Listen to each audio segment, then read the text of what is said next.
apa-apa dalam agama Islam. Yang penting dibayar. Oh, nanti kalau nggak dibayar gimana? Tenang aja, kan ada ahli warisnya.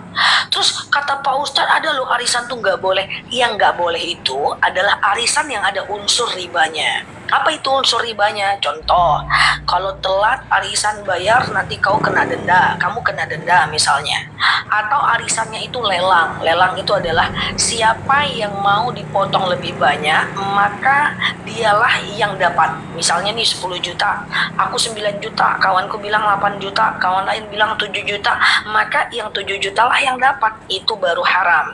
Tapi kalau arisan kayak kita cuman pakai kocok-kocok, cuman ngantri, itu nggak ada masalah. Oh, Ustazah nggak boleh, karena nanti uang arisan tuh 20.000 dikasih untuk orang yang nyimpan. Lah kalau kita setuju dia yang nyimpan, itu namanya ujroh, upah, nggak apa-apa.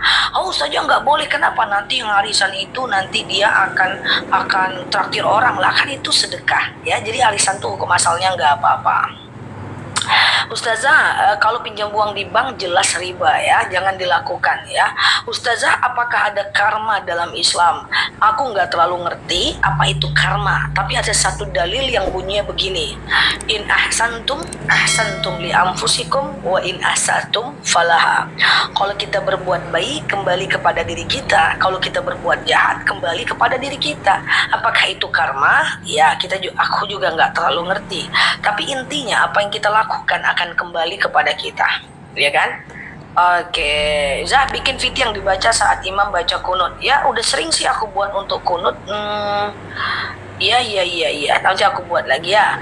Ustazah, kalau puasa hari lahir tidak ada dalil yang kuat, jadi nggak usah. Teman-teman bisa puasa Senin Kamis, puasa Yaumul Bid bisa ya. Ustazah, kalau udah terlanjur pinjam di bank itu gimana? Pertama, jual aset untuk membayar hutang banknya. Kalau ada aset lain jual, butuh waktu nggak apa-apa. Mungkin kemarin teman-teman berhutang belum tahu, jual aset untuk membayar hutang ribanya. Atau kerja lebih banyak, keluarkan lebih sedikit, kurangi gaya hidup, sisanya ditabung untuk membayar hutang ribanya. Atau paling lemah adalah jangan telat membayarnya, itu solusi terakhir. Karena kalau teman-teman telat membayarnya, dia nanti jadi besar ribanya. Oke? Siap Mbak Logenda ya. Salam kenal ya.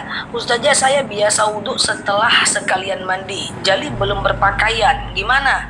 Wudhu tak pakai pakaian nggak apa-apa, karena nggak ada syarat wudhu harus tutup aurat. Jadi nggak ada masalah, itu cuman adab saja. Adab, bagian dari adab saja ya. Oke, Ustazah, saya diamanati orang. Apakah boleh meminjamkan uang orang lain tapi yang punya uangnya nggak tahu? Mana boleh. Uang bukan uang kita, ya kan? Ustazah, siapa yang berhak menerima zakat mal, tabungan ya, dan emas? Zakat mal itu yang berhak menerimanya adalah fakir miskin. Fakir orang yang tidak bekerja, miskin bekerja tapi nggak cukup uangnya, iya kan? Atau mu'alaf, atau orang anak pesantren, fisabilillah, anak tahfiz.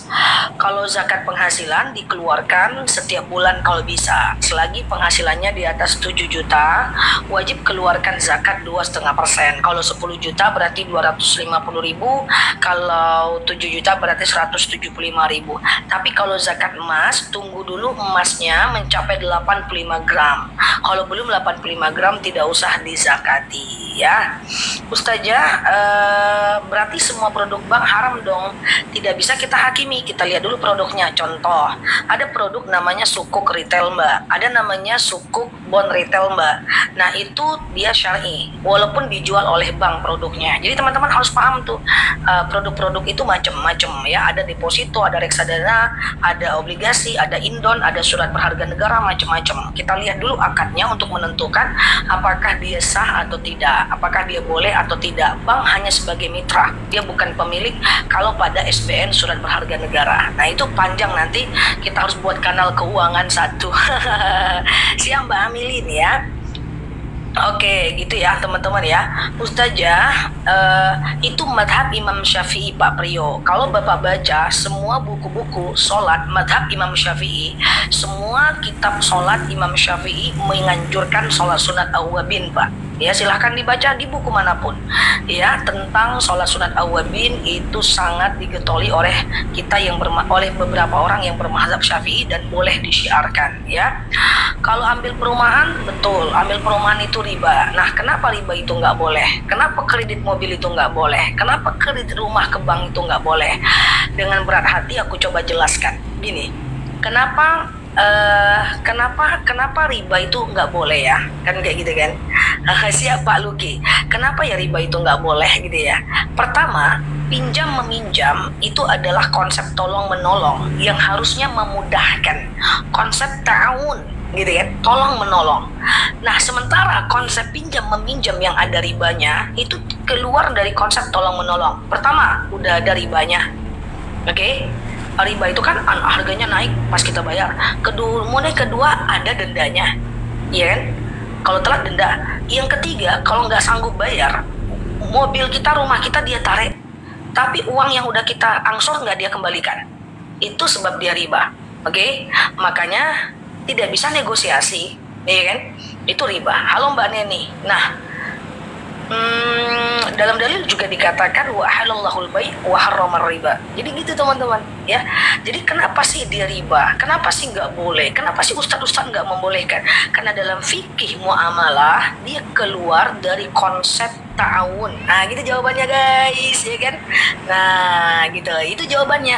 Karena tolong menolong itu harusnya meringankan beban, bukan memberatkan beban. Biar kita nggak gerasa gerusu. Tapi kalau udah terlanjur ya gimana ya kan?